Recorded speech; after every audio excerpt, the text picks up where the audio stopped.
বিশিষ্ট ধর্মতত্ত্ববিদ ব্রাদার রাহুল হোসেন রুহুল আমিন ভাইকে তার মূল্যবান বক্তব্য প্রদান করার জন্য বিনীত অনুরোধ জানাচ্ছি। ফালিয়াতাফাদ্দাল মাশকুরা।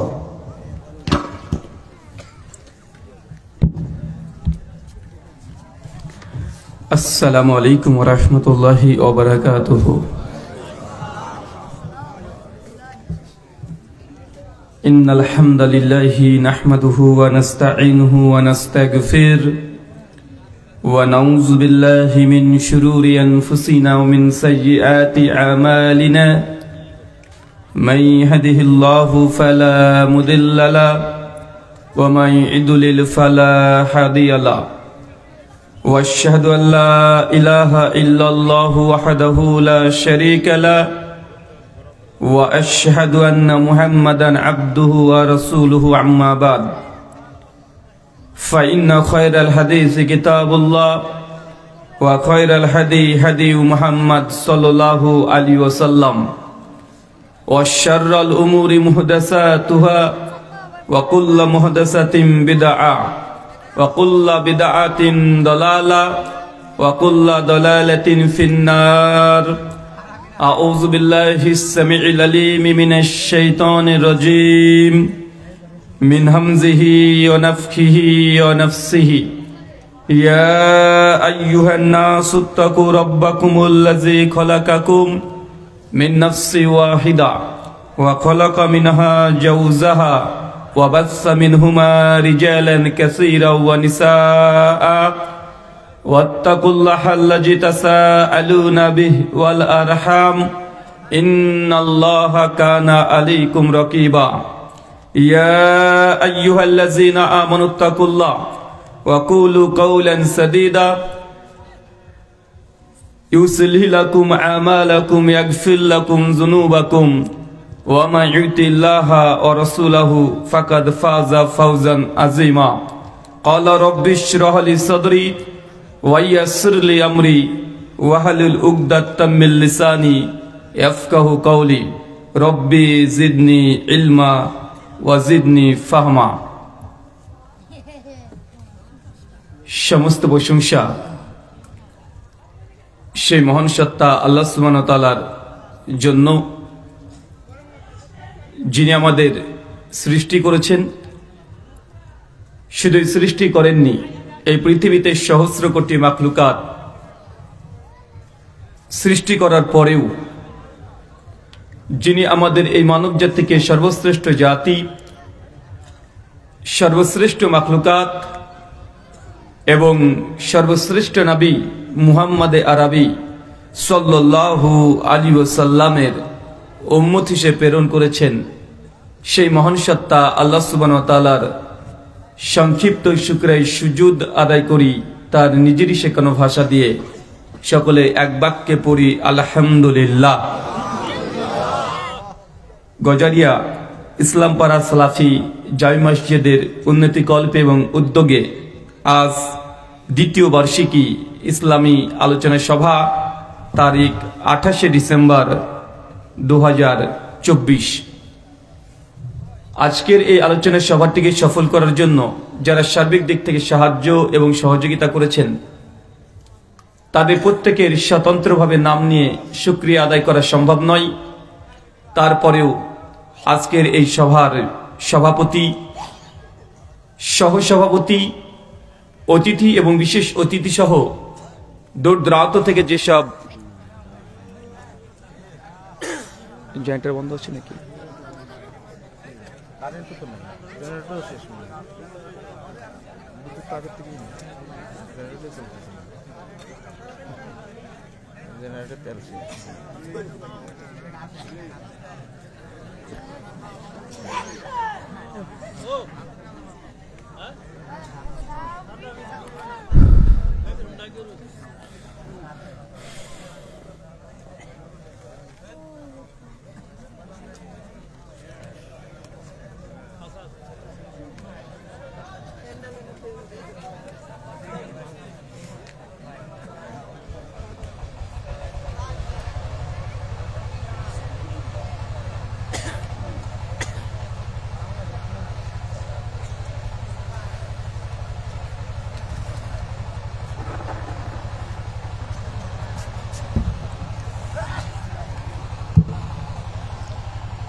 আসসালামু আলাইকুম ওয়া রাহমাতুল্লাহ। সম্মানিত সুধী, বাদ মাগরিব থেকেই বিভিন্ন আলোচক তারা পবিত্র কোরআনুল কারীম এবং হাদিসে মুবারাকা থেকে অনেক গুরুত্বপূর্ণ আলোচনা আপনাদের সামনে পেশ করেছেন। আজকের এই আলোচনা সভার অন্তিম লগ্নে আপনাদের সামনে উপস্থিত হয়েছি কিছু কথা কোরআনুল কারীম এবং হাদিসে মুবারাকা থেকে বলার উদ্দেশ্যে। রাত অনেক গভীর, শীতের রাত্রি 11টা মানে গরমের রাত্রি কমপক্ষে দুইটা না। শীত এটা মুমিনদের জন্য, ইবাদতের জন্য, মুমিনদের জন্য রাত্রি ব্যাপী ইবাদত করা এটা একটা গনিমতের মতো। যদিও যে মর্মে যে হাদিস আসছে হাদিস সহি নয়, শেখ আলবানী সনদকে যায়েফ বলেছেন, কিন্তু এর মানাগত দিক থেকে ঠিক। হাদিস না হলেও স্বাভাবিকভাবে গরমের চাইতে শীতের রাত্রি অনেক দীর্ঘ হয় না? অনেক দীর্ঘ হয়।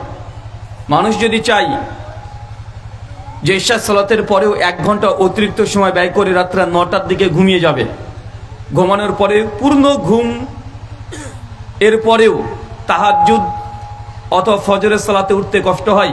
কথা বলেন না কেন? রাতটা অনেক দীর্ঘ। আবার শীতকালে দিনটা ছোট, দিন ছোট তথা শীতের সময় সিয়াম রোজা পালন করাটা সহজ হয়ে যায়। কেন? রোদের তাপ থাকে না, শরীরে পানিরও বেশি প্রয়োজন হয় না, দিনটাও ছোট হয়ে যায়। সব দিক দিয়ে মনে হয় ইবাদতের জন্য শীতকাল মুমিনদের জন্য গনিমতের মতো। আল্লাহ সুবহানাহু ওয়া তাআলা আমাদেরকে এই শীতকালটাকে ইবাদত করার জন্য তুমি তৌফিক দান করে, সকলে পড়ি আমিন। আজকে যে বিষয়ে গুরুত্বপূর্ণ সংক্ষিপ্ত আলোচনা করব, আলোচ্য বিষয় প্রচলিত ইসলাম বনাম প্রকৃত ইসলাম। কি বললাম বলেন তো? প্রচলিত ইসলাম বনাম প্রকৃত ইসলাম, বা প্রচলিত ধর্ম বনাম প্রকৃত ধর্ম। আসলে এমন টপিক সাধারণ মানুষের মনে হতে পারে যেটা আবার কেমন, যে প্রচলিত আর প্রকৃত।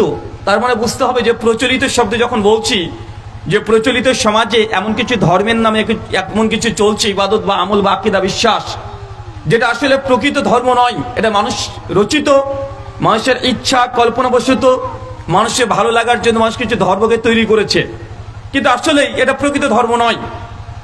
যদি গোটা বিশ্বব্যাপী দেখি, টাইমস অফ ইন্ডিয়া 2015 সালে 13 অক্টোবর পৃষ্ঠা নম্বর 19-এ তার আর্টিকেল ছাপিয়ে বলছে যে গোটা বিশ্ব জগতে মানুষের সংখ্যা প্রায় 800 কোটি। কত কোটি? গোটা বিশ্ব জগতে প্রায় 800 কোটি মানুষ আছে। আর এই 800 কোটি মানুষের মধ্যে স্বতন্ত্র স্বতন্ত্র আলাদা আলাদা ধর্ম প্রায় 4500। কতগুলো ধর্ম আছে?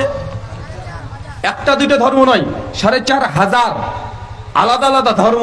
আমরা কটা ধর্মের নামই বা জানি? হিন্দু, মুসলিম, বৌদ্ধ, জৈন, ইহুদি, খ্রিস্টান, এবারে 8, 10, 12, 14টা ধর্মের নাম আমরা জানি, কিন্তু ধর্ম আছে প্রায় 4500। যতগুলো ধর্ম আছে প্রত্যেকটা ধর্মের স্বতন্ত্র ধর্মগ্রন্থ আছে এবং সে ধর্ম পালন করার জন্য আদর্শবান ব্যক্তি আছে। কিন্তু প্রত্যেকটা ধর্ম আপনি যাই বলেন না কেন, বিশ্বজগতে যতগুলো ধর্ম আছে সমস্ত ধর্মের কাছে ইসলামকে আমরা মনে করি একমাত্র ধর্ম। মনে করি কি করি না? আচ্ছা বলেন তো, শ্রেষ্ঠ ধর্ম কি? শ্রেষ্ঠ ধর্ম ইসলাম। আমি এখানে দ্বিমত করি। যদি ইসলামকে শ্রেষ্ঠ ধর্ম বলা হয়, তাহলে ইসলামের শান, মান, মাকাম, মর্যাদা, আজমাত একটু কমিয়ে দেওয়া হয়, লঘু করা হয়। কেন? আমরা যখন বলি গুড, বেটার, বেস্ট, এর অর্থ যখন বললাম যে ইসলাম এটা শ্রেষ্ঠ ধর্ম, তার মানে পরোক্ষভাবে অন্য কোনো ধর্মকে আমি স্থান দিচ্ছি না। অন্য ধর্ম ভালো, তো ইসলাম সবচেয়ে ভালো, এরকম হচ্ছে না ব্যাপারটা। তার মানে ইসলাম শ্রেষ্ঠ ধর্ম, এটা ইসলামের একটা গুণ। কিন্তু ইসলাম শুধু শ্রেষ্ঠ ধর্ম বললে ইসলামের যে মহানুভবতা, এটা আপনি কমপ্লিট ভাবে আদায় করতে পারবেন না, এর হক আদায় করা যাবে না। তার জন্য আল্লাহ সুবহানাহু ওয়া তাআলা কোরআনুল কারীম সূরা আল ইমরান সূরা নম্বর 3 আয়াত নম্বর 19-এ আল্লাহ জানিয়ে দিয়েছেন, ইন্না দীনা ইনদাল্লাহিল ইসলাম। আল্লাহর কাছে একমাত্র লাইফস্টাইল বা জীবন ব্যবস্থা সেটা কি? কথা বলেন, ইসলাম। তাই ইসলাম শুধু শ্রেষ্ঠ ধর্ম নয়, শ্রেষ্ঠ ধর্ম বললে অন্য ধর্মকে পরোক্ষ স্বীকার করে নেওয়া হয়। যে ইসলাম সবচাইতে ভালো, তবে কিছু কিছু ভালো ধর্ম আছে, যে খ্রিস্টান ধর্ম ভালো, সনাতন ধর্ম ভালো, তবে শ্রেষ্ঠ না। অনেকটা এমন মনে হচ্ছে না? তাই ইসলাম হচ্ছে একমাত্র ধর্ম, একমাত্র জীবন ব্যবস্থা। আর পৃথিবীতে যতগুলো ধর্ম বা মতবাদ এসেছে, প্রত্যেকটা মতবাদ এটা মানব রচিত, মানুষের নিজের ইচ্ছাতে, নিজের চাহিদার জন্য মানুষের ধর্মগুলোকে তৈরি করেছে। চলেন, ইসলাম আমরা যে বলছি প্রচলিত ধর্ম আর প্রকৃত ধর্মের পার্থক্য কি?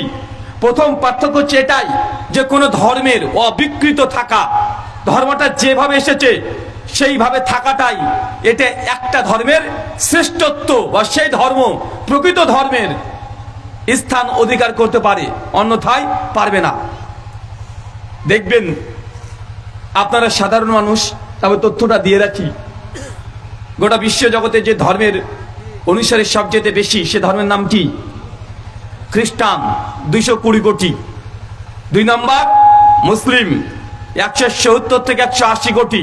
3 নম্বর হিন্দু সনাতন ধর্ম, 120 থেকে 130 কোটি। তার মানে বোঝা যাচ্ছে ইসলামের চাইতো খ্রিস্ট ধর্মের অনুসারী গোটা বিশ্ব জগতে সবচেয়ে বেশি আছে, সংখ্যার দিক থেকে বেশি আছে।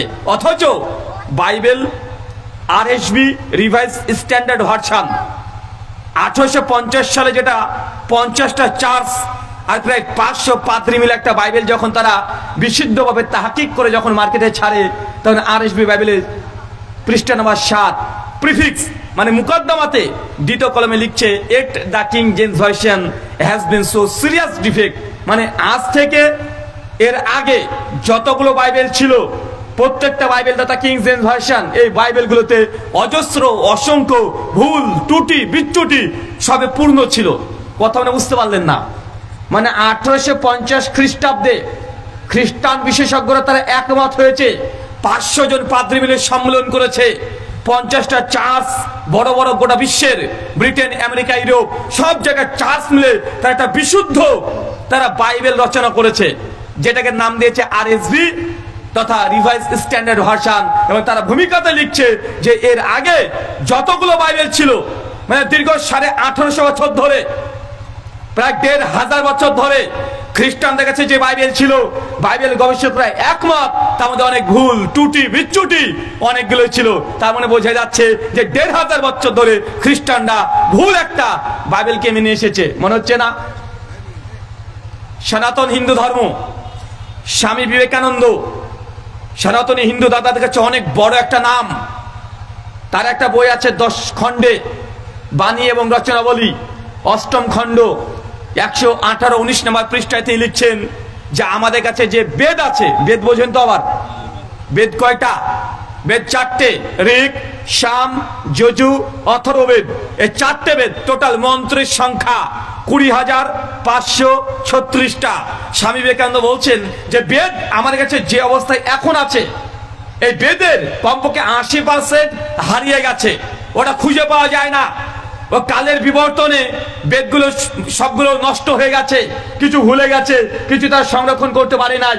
মানে মাত্র 20,536টা শ্লোক আছে, মানে 80% বেদ হারিয়ে গেছে। তার মানে হিন্দু পণ্ডিত এবং খ্রিস্টান পণ্ডিত একমত যে তাদের ধর্মগ্রন্থর মধ্যে বিকৃত ঘটেছে। একমত কি একমত নয়? আচ্ছা বলেন, ইসলামে কোনো পরিবর্তন হয়েছে? কোরআনুল কারীমের সূরা বাকারার থেকে শুরু করে সূরাতুল ফাতিহার বিসমিল্লাহর বা থেকে মিলাদ জিন্নাতি ওয়ান নাসের সিন পর্যন্ত আজ পর্যন্ত একটা হরফের পরিবর্তন হয়েছে না।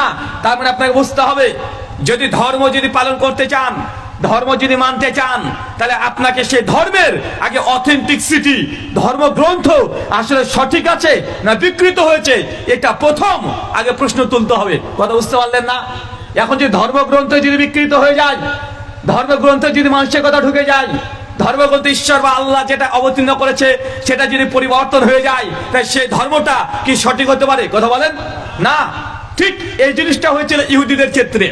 ইহুদিরা আল্লাহ সুবহানাহু ওয়া তাআলা তাদেরকে যখন তওরাত দিয়েছিলেন, জাবুর, ইনজিল, এই 3টে গ্রন্থকে ইহুদিরা 3 কোয়ালিটির বিকৃত করেছে। কয় কোয়ালিটির? 3 ভাবে বিকৃত করেছে। এক, তওরাতের কিছু আয়াত ছিল ইহুদিরা মুখস্থ রাখতে পারেনি, হিফজ করতে পারেনি। যে আমাদের ছোট ছোট সোনামণিরা ওরা কোরআনকে হিফজ করতে পারে কি পারে না? পারে। কিন্তু ইহুদিরা তার চেষ্টা করেছে, কিন্তু একটা সময় আস্তে আস্তে আর হিফজ করতে পারে নাই, ভুলে গেছে। মানে তওরাতের কিছু অংশ অটোমেটিক ভুলে গেছে। আর যখনই ভুলে গেছে, কিছু মানুষ যখন ইহুদি সম্প্রদায় প্রশ্ন করেছে তাদের পাদ্রীদেরকে, তাদের ধর্মগুরুদেরকে, তখন যেহেতু ভুলে গেছে, জনসংখ্যা কি বলবে যে আমি ভুলে গেছি? ও নতুন করে নিজেই আয়াতগুলোকে তৈরি করেছে। কথা বুঝতে পারলেন?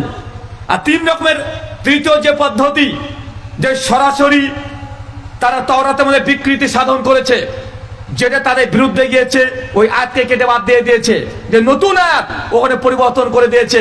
আর চতুর্থ একটা মানাগত, মানে অর্থ যা আছে তওরাত পড়ছে ঠিক, কিন্তু অর্থ কত বিকৃত। কথা বুঝতে পারলেন না মনে হয়? না, বুঝতে পারছেন না। তওরাত কি বলেন তো চাচা? তওরাত কি? আমাদের উপরে যে কোরআন এসেছে, নবী মুসার উপরে কোন গ্রন্থ এসেছিল? তওরাত। তো তওরাতকে ধারণ কারা করতো? আমাদের কোরআন যখন ধারণ করে আলেম ওলামা, শেখ মাশায়েখ তারা। তো তওরাতের সময়তেও তখনকার যারা আলেম ছিলেন, ইহুদি আলেম, পাদ্রী, রেবাই, তারা এই তওরাতকে মুখস্থ করতো। কিন্তু একটা সময় আসলো যে তারা মুখস্থ করতে পারতো না, ভুলে গেছে অনেক অংশ। আর কিছু অংশ ভুলে গেছে, মানুষ প্রশ্ন করেছে যে হুজুর এটা কি হবে, এখন তার মনে নেই, মন গড়া বানিয়ে বলে দিয়েছে। এখন অনেকের আমাদের মুসলিম সমাজে হুজুর আছে না, তার কোরআন জানা নাই, হাদিস জানা নাই, এমনি একটা ফটো দিয়ে বলে দিল যে হাদিস আছে, ওই হাদিসে অমুক গ্রন্থে আছে, মানে মিথ্যা বলে দেয় কি দেয় না? ঠিক ইহুদিরাও শরীয়তকে এইভাবে বিকৃত করেছে। আর সবচেয়ে ভয়ঙ্কর বিকৃতি যেটা, যে তওরাতের আয়াতকে পরিবর্তন করেনি, বরং মানাকে পরিবর্তন করে দিয়েছে। মানে অনুবাদ, ব্যাখ্যা, বিশ্লেষণ, এটা তওরাতের মধ্যে ঢুকিয়ে দিয়েছে। এই চারটে পদ্ধতিকে তওরাতকে বিকৃত করা হয়েছে। আর ইসলাম, এই যে প্রকৃত ইসলাম এবং প্রকৃত ইসলাম, এখানেও আলেম ওলামা কিছু আছে যারা কোরআন হাদিসের ভাষা ওলামায়ে সু বলা হয়। আমি তাদেরকে নাম দিয়েছি ওলামায়ে ক্রাইম। ওলামা হচ্ছে দুই ধরনের, একটা ওলামায়ে কেরাম মানে সম্মানিত আলেম ওলামা, আর দুই নম্বর আলেম ওলামা ওলামায়ে ক্রাইম মানে এরা ক্রিমিনাল। এরা কোরআন হাদিসকে নিজের ইচ্ছা মতো, নিজের মাযহাবের কারণে তারা বিকৃত করে। আছে না নাই? এরা কি ওলামায়ে কেরাম না ক্রাইম? ওলামায়ে ক্রাইম এরা ক্রিমিনাল। তাদের নিজের স্বার্থের জন্য তারা কোরআনের আয়াতকে পড়ে ঠিক, কিন্তু অনুবাদ করতে চায় ভুল। পড়ে ঠিক, অনুবাদ করেও ঠিক, কিন্তু ব্যাখ্যা বিশ্লেষণকে একদম কোরআনের যে উদ্দেশ্য অবতীর্ণ হয়েছে তাকে পরিবর্তন করে দিয়ে তারা উল্টো দিকে চলে যায়।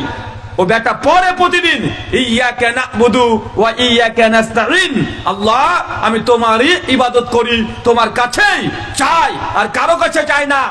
এই কথা হুজুরে বলছে। আবার বলছে পীরের মাজারে সিজদা দে, পীরের কাছে চা। আছে না নাই? এই কথা বলছে, ইয়াকা না'বুদু, আল্লাহ আমি তোমার ইবাদত করি, তোমার কাছে সাহায্য চাই। আবার বলছে ইয়া গাউসুল আজম মাদাদ, বড় পীর আব্দুল কাদের জিলানী আমাকে রক্ষা করো। আছে না নাই? কথা বলেন। বিপদে পড়লেই পীরের ওসিলা ধরে দোয়া করা, বিপদে পড়লেই পীর রক্ষা করবে এটা বিশ্বাস করা। যদি বাচ্চা না হয় পীরের দরবারে গিয়ে কুত্তার মতো গিয়ে বসে থাকা। আছে না নাই? তার মানে এরা পড়ছে তো ইয়াকা না'বুদু ওয়া ইয়াকা নাস্তাঈন, আল্লাহ আমি তোমার ইবাদত করি, তোমার কাছে চাই। তারা বলছে ঠিক, কিন্তু তারা আমলটা ঠিক করছে না। এমন বর্তমান বাংলাদেশে মুসলমান আছে না নাই? আছে। তার মানে আপনাকে বুঝতে হবে যে কোরআন পড়ছে, ইহুদিদের একটা স্বভাব ছিল, তারা তওরাত পড়তো, কিন্তু তওরাতের ব্যাখ্যা বিশ্লেষণকে উল্টো করতো।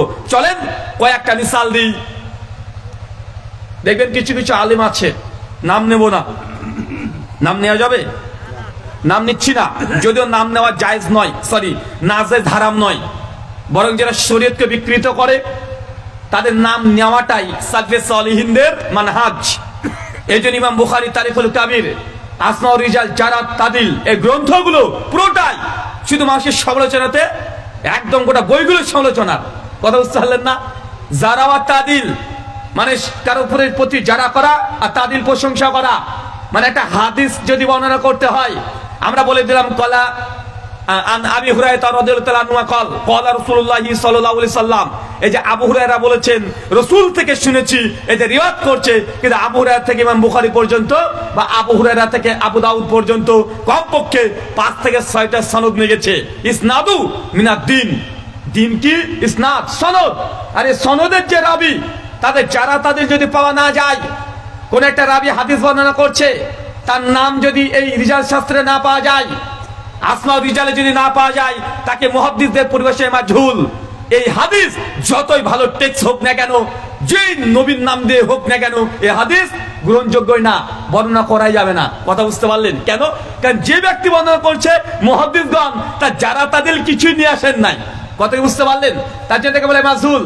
তাই শরীয়ত যেটা বিকৃত করে, তাদের নাম ধরে সমালোচনা করা, তাদের প্রতি জারা করা, এটা সালফে সালিহিনের এটাই মানহাজ। অনেক মানুষ মনে করে এটা গীবত করা। তুমি এখন গীবত কি এটা বুঝতে পারো নাই। গীবত আমার ব্যক্তির স্বার্থে যদি কোনো কারো সমালোচনা করি, এটা হবে গীবত। কি বললাম বলেন তো? আমার কল্যাণের জন্য, আমার পরিবারের কল্যাণের জন্য, আমার বাপের কল্যাণের জন্য, আমার ভাইয়ের কল্যাণের জন্য কোনো মানুষের যদি নিন্দা করি, সমালোচনা করি, তখন সেটা গীবত হবে। শরীয়ত যেটা বিকৃত করছে, তাদের নাম ধরে সমালোচনা করা, এটা গীবত নয়, এটা জারা করা। আর এই জারা করা সালফে সালিহিনের মানহাজ। বাংলাদেশের যে বক্তা আছে দেখবেন চিৎকার মারে খুব, নাম হচ্ছে আব্বাসী, আসে না, ইনায়াতুল্লাহ আব্বাসী, চিৎকার মেরে বলে, শোনেন, যারা নবীকে নূর বিশ্বাস করে না তারা কাফের, তাদের বউ অটোতলা। বা চিৎকার মারে কি মারে না? যারা নবীজি নূর না বাসার, নূরের তৈরি না মাটির তৈরি, এই মাসালা নিয়ে যারা চিৎকার মারে, যারা চ্যালেঞ্জবাজি করে, তাদের চ্যালেঞ্জের ভাষাটা একটু শুনে রাখবেন ভালো করে। আসলে আব্বাসী সাহেব যে বিষয়ে চ্যালেঞ্জ দিয়েছে এবং তিনি যে শব্দগুলো বলেছেন, যারা নবীর নূরকে অস্বীকার করে তারা কাফের। আসলে তাই, যারা নবীর নূরকে অস্বীকার করে সত্যি তারা কাফের, এটা আমরাও বলি। মানুষকে ধোঁকা দেওয়া হচ্ছে, এখানে তাওরিয়া করছে, তাকিয়াবাজি চলছে, কারণ তারা বলছে এক, শ্রোতা বুঝছে আর এক। আসলে তিনি যখন চ্যালেঞ্জের ভাষা বলছে, যারা নবীকে নূর বিশ্বাস করে না সে কাফের। কিন্তু ভাই নবীর নূর না বাসার এটা নিয়ে দ্বিমত নেই। নবীকে যে নূর বলা হয়েছে কি হয় নাই, এটা নিয়ে আহলুল হাদিসদের সঙ্গে কোনো দ্বিমত নেই। বরং সমস্যা হচ্ছে নবী কিসের তৈরি নিয়ে, এটা নিয়ে না ভাই। আরে নবী তো নূর, এটা আহলে হাদিসরা বিশ্বাস করে। ওঠান তাফসীর ইবনে কাসির সূরা মাইদা সূরা নম্বর 5 আয়াত নম্বর 15, কদ জাআকুম মিনাল্লাহি নূর ওয়া কিতাবুন মুবিন। আল্লাহ কোরআনুল কারিমে পরিষ্কারভাবে বলছেন যে আমি তোমাদের জন্য একটা কিতাবুল মুবিন পাঠিয়েছি, মানে আল কোরআন, এবং একটা নূর পাঠিয়েছি। তাফসীর ইবনে কাসির উঠিয়ে দেখেন, তাফসীর তাবারি উঠিয়ে দেখেন, তাফসীর কুরতুবী উঠিয়ে দেখেন, আহসানুল বায়ান উঠিয়ে দেখেন, যে কোনো তাফসীর দেখেন, সমস্ত তাফসীরে নূরের অনেকগুলো অর্থ আনা হয়েছে। তার একটা অর্থ করা হয়েছে নূরিয়ানি মুহাম্মদ রাসূলুল্লাহ সাল্লাল্লাহু আলাইহি ওয়াসাল্লাম। কথা কি বুঝতে পারলেন? কি বুঝলেন বলেন তো? এখানে সমাজে প্রচলিত ইসলাম আর প্রকৃত ইসলাম যদি বুঝতে হয়, সূক্ষ্ম পয়েন্ট আপনাকে মাথায় রাখতে হবে। আমরা আহলে হাদিস তারাও বলি নবীজি নূর, কিন্তু সমস্যা এটা নিয়ে নয় যে নবীজি নূর কি নূর নয়। সমস্যা তো হচ্ছে এটা নিয়ে নবীজি নূরের তৈরি কিনা। কথা বুঝতে পারলেন না? এই জন্য আব্বাসী যখন চ্যালেঞ্জ করে, ভালো করে শুনবেন শব্দগুলো, ও চ্যালেঞ্জ করে যে নবীজি নূর যে অস্বীকার করে সে কাফের। আমি তাকে বলেছিলাম, হুজুর নবীজি নূরের তৈরি এই শব্দটা একবার চ্যালেঞ্জ করো। চ্যালেঞ্জ করবে না কেন? কেন ও জানে এই মর্মে কোরআন হাদিস থেকে কিছু প্রমাণ নেই। এটা হচ্ছে তাওরিয়া করা। ইহুদিরা এরকমই করতো, তাদের জনসাধারণকে এইভাবে ধোকা দিত, মানে তারা বলতো এক আর তারা বুঝতো আর এক।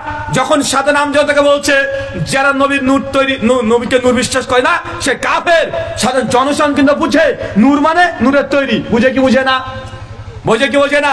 এটাই বুঝে। এই জন্য আল্লামা ইকবাল বলেছিলেন যে ইহুদি এবং খ্রিস্টানদেরকে লক্ষ্য করে আর বর্তমান মুসলমানকে লক্ষ্য করে, কালাম কো বদল দেতি হে খুদ বদলতি নেহি, মানে খুদ বদলতি নেহি লেকিন কালাম কো বদল দেতি হে, মানে নিজে পরিবর্তন হবে না, নিজের আকীদা মানহাজ পরিবর্তন করবে না। যেহেতু একটা ফতোয়া দিয়ে দিয়েছি, তাই যে কোনো মূল্যে আল্লাহর কালাম কোরআনকে চাইলে তারা বিকৃত করে নিজের ফতোয়াকে ঠিক প্রমাণ করার জন্য ব্যস্ত হয়ে যায়। আছে না নাই?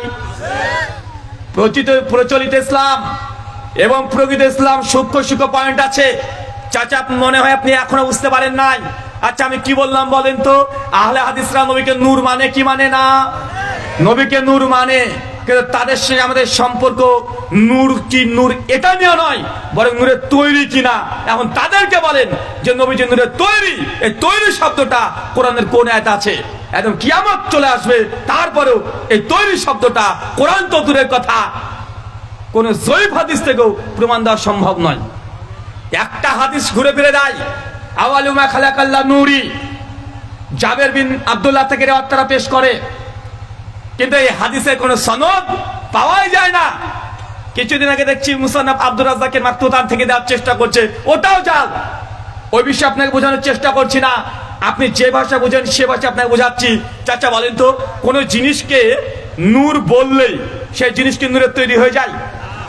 কোরআনে আল্লাহ নবীকে নূর বলেছে, তার মানে কি নবী নূরের তৈরি? সূরা মাইদা 44, 46, 67 তিনটে আয়াত আল্লাহ তাওরাত, জাবর, ইনজিলকে নূর বলেছে। তাওরাত, জাবর, ইনজিল চেনেন তো? এটা আসমানি গ্রন্থ। এখন বলেন তো, তাওরাত, জাবর, ইনজিলকে নূর বললে এই তিনটা গ্রন্থ এটাকে নূরের তৈরি হয়ে গেল? সূরা ফুরকান আয়াত নম্বর 61, সূরা ইউনূস আয়াত নম্বর 15 আল্লাহ চাঁদকে বলেছে নূর, মুনির, কামার। এখন চাঁদকে আল্লাহ নূর বলেছে, চাঁদ কি নূরের তৈরি? সূরা নূর আয়াত নম্বর 35 আল্লাহ নিজেকেই নূর বলেছে। এখন আল্লাহকে কি আপনি শুধু নূরের তৈরি বলবেন? সহিহ মুসলিম হাদিস 753 আল্লাহ নিয়ে বলছেন as-সালাতুন নূর, নামাজ হচ্ছে নূর। এখন বলেন তো, নামাজ নূরের তৈরি? মানে কঠিন হচ্ছে আপনার জন্য বোঝা নাকি? তাদের সঙ্গে আমাদের মতভেদ আগে বুঝেন। প্রচলিত ইসলাম আর প্রকৃত ইসলাম কোথায় ডান্ডি মেরেছে তারা, কোথায় আল্লাহর কালামকে তারা নিজের মন মতো ব্যাখ্যা করছে। কোরআনে আল্লাহ নবীকে নূর বলেছে ঠিক, কোরআনে তাওরাতকে নূর বলা হয়েছে, কোরআনে আল্লাহকে আল্লাহ নূর বলেছেন, কোরআনে চাঁদকে আল্লাহ নূর বলেছেন, হাদিসে নবী সালাত নামাজকেও নূর বলেছেন। এখন বলেন যে সব জিনিসগুলো এগুলো নূরের তৈরি? এগুলো নূরের তৈরি না। নূর এর বাংলা মানে হয় লাইট, সরি ইংলিশ বাংলা করলে হবে আলো, জ্যোতি। এখন কোরআনকে আল্লাহ কেন নূর বলেছে? যেহেতু কোরআন মানুষকে জাহান্নাম থেকে জান্নাতের রাস্তা দেখায়। তাওরাতকে আল্লাহ কেন নূর বলেছে? তাওরাতের কাজ ছিল জান্নাতের রাস্তা দেখানো। নামাজকে কেন নূর বলেছে? কারণ নামাজের কাজ মানুষকে জান্নাত নিয়ে যাবে। আল্লাহ নবীকে নূর কেন বলেছে? কারণ এই জন্যই যে নবী জাহান্নামের রাস্তা থেকে মানুষকে হেদায়েতের নূর, জান্নাতের রাস্তা দেখাবে, এই জন্য আল্লাহ নবীকে নূর বলেছে। কিন্তু ওরা এই নূরকে এখন বানিয়ে দিল নূরের তৈরি। কথা বুঝতে পারলেন না? যদি নবীকে নূর বলার কারণে নূরের তৈরি হয়ে যায়, তা চাঁদকে নূরের তৈরি বলতে হবে না? নামাজকে নূরের তৈরি বলতে হবে না? কিন্তু এটা মানতে রাজি নাই কেন? কারণ এটা বললেই আর জিলেপি পাওয়া যাবে না। সবকিছু হচ্ছে জিলেপির জন্য। মানে জিলেপির যেমন প্যাস, এই হুজুরদের তেমনই প্যাস। এই জন্য আমি বলেছি এরা উলামায়ে ক্রাইম, এরা কোরআন হাদিস পড়ে ঠিক, মানুষকে অনুবাদ বলেও ঠিক, কিন্তু এমন ভাবে উদ্দেশ্য করে বলে যে মানুষ বুঝতেই পারে না আসলে ব্যাপারটা হচ্ছে কি। চাচা বলেন তো, আলী বিন আবি তালেবকে তারা একটা নাম দিয়েছে, সে নামটাকে বলা হয় শেরে খোদা। কি বলা হয়? এখন শেরে খোদার বাংলা মানে কি? আল্লাহর বাঘ, মানে একটা টাইগার।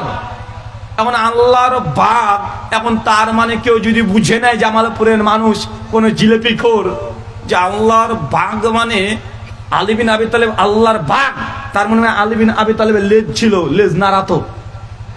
কেউ যদি এমন বুঝে নাই, ভাই এ ডাহা, এটা মূর্খ না? মূর্খ কি মূর্খ না? এ মূর্খ।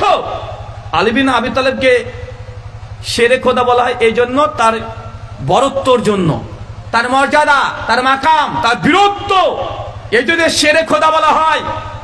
আর আপনি যদি হাকিকে অর্থ নিয়ে নেন, শেরে খোদা মানে তার একটা লেজ থাকতে হবে, চক্রমক্র চামড়া থাকতে হবে, তাহলে আপনার মতো, বাস আর কিছু বললাম না, মানে আপনার মতো বুদ্ধিমান ব্যক্তি আর দুনিয়াতে কেউ নেই। চাচা বলেন তো, বাংলাদেশের একটা কবিতা আমি পড়েছিলাম, সাধারণত বাংলাদেশে খুব প্রচলিত আছে।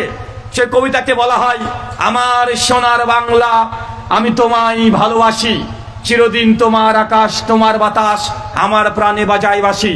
আছে না নাই? কথা বলেন। এখন বাংলাদেশের কবিতার বই আমি পড়লাম, বাংলা বই পড়লাম, আমার সোনার বাংলা, মানে বাংলাদেশে যে সোনার বাংলা, ওটা বাংলাদেশ ঘুরে বেরিয়েছি, এক আনা সোনার রাস্তায় পাই নাই, পাওয়া যায়? কথা বলেন তো। বাংলাদেশকে সোনার বাংলা বলা হচ্ছে যে, বাংলাদেশকে তো বললো সোনার বাংলা, কিন্তু বাংলাদেশকে গোটা বাংলাদেশ সোনা দিয়ে মরানো আছে? রাস্তাঘাটে কোনোদিন সোনা পেয়েছেন? না। মানে বাংলাদেশের মাকাম, মর্যাদা, সম্মান, বরত্ব, এই জন্য এটা ব্যবহার করা হয় মেটাফরিক্যালি, মাজাজান অর্থে, অ্যাট্রিবিউট, বৈশিষ্ট্য, বিশেষণ। এই জন্য বাংলাদেশকে বলা হয় সোনার বাংলা, এটা হাকিকি অর্থে নয়। ঠিক একইভাবে আল্লাহ কোরআনে নবীকে নূর বলেছে, এটা হাকিকি অর্থে নয়, এটা মাজাজান অর্থে, মেটাফরিক্যালি নবী নূর। কারণ নবী মানুষকে জান্নাতের রাস্তা দেখায়, কিন্তু আমরা বসে আছি নবী নূরের তৈরি নিয়ে। আছে না নাই? কথা বলেন। তারপরে সমাজে প্রচলিত ধর্ম আর প্রকৃত ধর্মতে পার্থক্য বুঝতে হবে। মানুষ নিজের মনের মতো, ইচ্ছা মতো যা মন চায় তাই বলে দেবে, সেটা মেনে নিতে হবে এমনটা নয়। আপনারা অনেকে মনে করতে পারেন যে আমরা যা বলছি এটাই কি ঠিক, এতদিন যা করে আসলাম, যা শুনে আসলাম সবই কি ভুল? আচ্ছা, একটা ছোট্ট প্রশ্ন করি। চাচা, গত 4 দিন আগে 25শে ডিসেম্বর গিয়েছে না? আচ্ছা, 25শে ডিসেম্বরকে কি বলা হয়? আরো জোরে বলেন। 25শে ডিসেম্বর বড়দিন। আচ্ছা, যারা মাধ্যমিক দিয়েছেন তাদের কাছে প্রশ্ন, ভাই বলেন তো, সময়, টাইমের দিক থেকে দিন বড় কয় তারিখ? 21 এবং 22শে জুন, তাই তো? কেন? প্রায় 14 থেকে 15 ঘন্টা দিন হয়। তো বড়দিন তো জুন জুলাই মাসে। আর সবচেয়ে ছোট দিন কোনটা 365 দিনের মধ্যে? 22শে ডিসেম্বর। কয় তারিখ? 22শে ডিসেম্বর। সবচেয়ে দিন ছোট হয়। চাচার মাথার উপর দিয়ে যাচ্ছে মনে হয়, আপনার ভাষাতে বোঝায়। চাচা, গরমের সময় দিন ছোট হয় না রাত বড় হয়? দিন বড় হয় না? গরম যত বাড়ে দিন তত বড় হয় না? আর গরমের সময় রাত ছোট হয়ে যায় না? আর শীতের সময় দিন ছোট না দিন বড়? আর শীতের সময় দিন ছোট, তো 25শে ডিসেম্বর কিভাবে বড় দিন হলো রে ভাই? এটা তো ছোট দিন, কিন্তু মানুষ বলছে বড় দিন। বলছে না ভাইজান? আরে 25শে ডিসেম্বর তো ছোট দিন, গরমের সময় দিন বড় হয়, এটা গোটা বিশ্বের মানুষই বলছে এটা বড় দিন। তার মানে আপনাকে বুঝতে হবে যে আপনি ভুল জানেন, কিন্তু আপনি এটা দেখা বোঝার পরেও, আপনি এটা বুঝতে পারার পরেও আপনি তারপরে বলে যান 25শে ডিসেম্বর এটাই বড় দিন। বলেন কি বলেন না? আচ্ছা, যুবকদেরকে বলি, আচ্ছা 14ই ফেব্রুয়ারি কি গো? ভালোবাসা দিবস। এটা ইংলিশে কি বলে? Valentine day. মাশাআল্লাহ, জামালপুরের ছেলেরা অনেক বেশি ইংলিশ ভালো বোঝে। 14ই ফেব্রুয়ারি তথা ইংলিশে ভ্যালেন্টাইন ডে, বাংলা মানে ভালোবাসা দিবস। আচ্ছা, আমাকে বলেন তো, পৃথিবীর কোন ইংলিশ ডিকশনারি আর গ্রামারে এই কথা লেখা আছে ভ্যালেন্টাইন ডে তার বাংলা মানে ভালোবাসা দিবস? আরে ভালোবাসা দিবসের ইংলিশ কি হয়? লাভ ডে, বা বিশ্ব ভালোবাসা দিবস মানে ইন্টারন্যাশনাল লাভ ডে বা ওয়ার্ল্ড লাভ ডে। তো ওয়ার্ল্ড লাভ ডে বাংলা মানে ভালোবাসা দিবস, বিশ্ব ভালোবাসা দিবস। ভ্যালেন্টাইন ডে এটা বাংলা কোন দিক থেকে হয় যে ভালোবাসা দিবস? মানে বুঝতে পারলাম না মনে হয়। তার মানে আপনি ভুল জানতেন তো নাকি? ভালোবাসা দিবস না বেশ্যা দিবস ওটা পরে হবে, ওটা পরে আলোচনা হবে। কিন্তু আপনি যে ভ্যালেন্টাইন ডে বাংলা বলছেন ভালোবাসা দিবস, আরে ভ্যালেন্টাইন ডে বাংলা মানে কখনো ভালোবাসা দিবস হয় না। ভালোবাসা দিবসের ইংলিশ ইন্টারন্যাশনাল লাভ ডে। তা আমরা বুঝতে পারছি আমরা ভুল জানি, কিন্তু আপনি তারপরে প্রতিনিয়ত আমরা বলছি। চাচা, ওই মাঠে যখন গরু বাঁধতেন আপনি ছোটবেলাতে, একটা সাপ এসে গরু দুধ খেয়ে পালিয়ে যেত, সাপটার নাম কি? হ্যাঁ, ডারাস। চাচা ঠিক বলছো তো নাকি? ডারাস সাপ না? চাচা দুধ খেত না? আরে বলে না কেন কথা? সাপ এসে দুধ খেয়ে পালাতো তো নাকি? আচ্ছা, যারা মাধ্যমিক দিয়েছেন তারা বলে তো সাপ কি দুধ খায়? হ্যাঁ, আরে সাপ দুধই খায় না, সাপ দুধ খেতে পারে না। আপনি যে জোর করে সাপকে দুধ খাইয়ে দেন, ও বড় 7-8 ঘন্টা পরে এমনি মারা যাবে। কারণ দুধকে হজম করার জন্য শরীরে যে এনজাইমের দরকার, সেই এনজাইম সাপের শরীরে নাই। ও মাছ খাবে, ব্যাঙ খাবে, পোকামাকড় খাবে। ওকে জোর করে দুধ খাইয়ে দিলেও সাপ বেঁচে থাকতে পারবে না, ও হজম শক্তি হবে না। হজম না হওয়ার কারণে ও চিটপটাং হয়ে মৃত্যুবরণ করবে। তারপরেও আপনি বলছেন যে সাপ নাকি আপনার গরু দুধ খেয়েছে, আপনি নাকি নিজের চোখে দেখেছেন। বলা হয় কি হয় না? কথা বলেন। হ্যাঁ, আরে সবাই তো বলে যে সাপ এসে দুধ খেয়ে চলে গেল। আর সিনেমা তো দেখা যায়, ওই যে বেহুলা লক্ষিন্দারকে কেটে দিয়েছে, আর সাপকে একবার বাটিতে করে ঘটিতে করে দুধ দিয়েছে, আর সাপ এসে ক্যারাবেরা করে সে খেয়ে দিয়ে চলে গেছে। দেমনির সঙ্গে সঙ্গে মরা মানুষ তাজা হয়ে গেছে। আর সাপকে নিয়ে যতগুলো মিথ আছে, মানুষ এখানে হাত দেয়, ও নাকি সাপ হয়ে যায়। দেখেন না চাচা, মানুষ নাকি সাপ হয়ে যায়, ওপরে হাত তুললে ও নাকি সাপ হয়ে যায়। আবার বলতো আগে, শোন, জোড়া সাপ যদি শঙ্খ লেগে যায়, একজনকে মারবি না, যদি একজনকে মারিস আর একজন জীবিত থাকে, ওই 100 বছর পর হলেও এসে তো কিন্তু ফস মারবে। বলতেন ভাইজান, মানে এত গাঁজা করি। আবার দেখবেন সাপুরে যারা আছে, ওরা আপনার বাড়িতে সাপ আছে না, এসে কি একটা বড় বিন নিয়ে এসে ও প্যাপু করে দিন রাত ও বাঁশি বাজাচ্ছে, অথচ সাপের কানই নাই, সাপ শুনতেই পায় না। আরে ভাই, এই তথ্যগুলো যাচাই করার জন্য আপনাকে আলেম হতে হবে না, 20 বছর পড়াশোনা করতে হবে না। এখন আমাদের গুগল দামাত বারকাতুম আছে না, গুগল কি দামাত বারকাতুম আলিয়া, আর চ্যাট জিপিটি হাফেজাহুল্লাহ। এখন চ্যাট জিপিটি কে প্রশ্ন করেন যে মামু সাপ কি দুধ খায়, দেখেন ভাগ্নি হিসাবে আপনাকে উত্তর দিয়ে দিবে, তথ্য ডেটাবেস সহ দিয়ে দিবে। ভাই দেয় কি দেয় না, কথা বলেন তো। এখন মানুষের চোখে ধুলো দিয়ে বক্তব্য দেওয়ার জোগাড় নাই। তার মানে চাচা আপনাকে বোঝাতে চাইলাম যে আপনার মধ্যে ভুল আছে, এটা আপনি জানেন। আমি তো আপনাকে জাস্ট দেখালাম যে খ্রিস্টানদের মধ্যে বড়দিন, অথচ ওটা সবচেয়ে ছোট দিন। হিন্দুরা মনে করে সাপ হচ্ছে মনসা দেবী, এদের দেবীকে তারা দুধ খাওয়াচ্ছে, অথচ সব দুধই খেতে পারে না। আর ভ্যালেন্টাইন ডে ইন্টারন্যাশনাল, তারা মনে করছে এটা সত্য জিনিস, অথচ এর অনুবাদ একদমই ভুল। আচ্ছা, নাস্তিকদের ব্যাপারে একটু বলি। নাস্তিকরা বলে তারা অনেক নাকি বিজ্ঞান মনস্ক, ওরা নাকি সায়েন্স বিজ্ঞান দিয়ে ওরা বিশ্ব জগৎকে তারা মানদণ্ড করে। যখন বৈশাখ মাস আসতো, সেই সময় বাংলার নাস্তিকরা কি বলতো, এসো হে বৈশাখ এসো, চিৎকার মারতো না? এমন বলেন তো বৈশাখ কি? নাস্তিক কেন 14 গোষ্ঠী সবাই যদি বৈশাখে এসো এসো করে ডাকে, বৈশাখ এক ধাপ আগে আসতে পারবে, 1 সেকেন্ড আগে আসতে পারবে? তো ও যে নাস্তিক, ও বৈশাখকে ডাকছে। ও যদি বৈশাখীকে ডাকতো, তাও না জানি কেউ একজন চলে আসতো, কোনো মেয়ে মানুষ, কিন্তু বৈশাখ এটা মাস, ওকে ডাকছে আয় আয় বৈশাখ আয়। ও নাকি বিজ্ঞান মনস্ক। তার মানে বোঝা যাচ্ছে যে ধর্মের মধ্যে এবং শরীয়তের বহির্ভূত মানুষের বাহ্যিক জগতে অনেক কিছু আমরা বিশ্বাস করি, যেগুলো কোনো তথ্য প্রমাণ নেই। এরকম যদি শুধু বলে যায়, কয়েক ঘন্টা ধরে শুধু এই ধরনের তথ্য দেওয়া যাবে যে আপনি জানেন এক, কিন্তু আসলে উল্টো বিষয় হবে। মানে যেটা জানেন ওটা 100% ভুল, একটু ধরে দিলে আপনি বুঝতে পারবেন। একটা ধর্মের বিষয়ে বলি। একটা পণ্ডিতের সঙ্গে একদিন আমার আলোচনা হচ্ছিল, হিন্দু পণ্ডিত। ওনাকে বলছিলাম যে দাদা, এই যে আপনারা হরিনাম বাসর করেন, হরিনাম বাসর বোঝেন তো? আবার হ্যাঁ, হরিনাম বাসর বলা হয় নামযজ্ঞকে। নামযজ্ঞ আবার কি চিজ, এটা আবার বুঝেন তো? নামযজ্ঞ মানে হিন্দু দাদারা দেখবেন 3 দিন 7 দিন ধরে মন্দির তৈরি করে, তারপরে হরে কৃষ্ণা কৃষ্ণ কৃষ্ণ হরে হরে, হরে রাম রাম রাম হরে হরে, 3 দিন 7 দিন 10 দিন করে না? এটাকে নামযজ্ঞ বলে বা হরিবাসর বলা হয়। তো আমি একদিন জিজ্ঞাসা করছেন যে পণ্ডিতজি, এই যে হরে কৃষ্ণা, এই যে মহামন্ত্র 3 দিন 7 দিন 10 দিন মতো জপ করে চলে যাচ্ছেন, আমরা যেমন হুজুরা যেমন তসবি টিপে, ও ঠাকুরা কিন্তু তসবি টিপে, দেখুন ওদের হাতে তসবি থাকে। ওরা 32টা ওদের দানা থাকে, 32টা অথবা 16টা থাকে, ডবল করে গুনে নেয়। 16 নাম 32টা অক্ষর, হরে কৃষ্ণ হরে রাম, মানে 16 নাম আর 32 অক্ষর।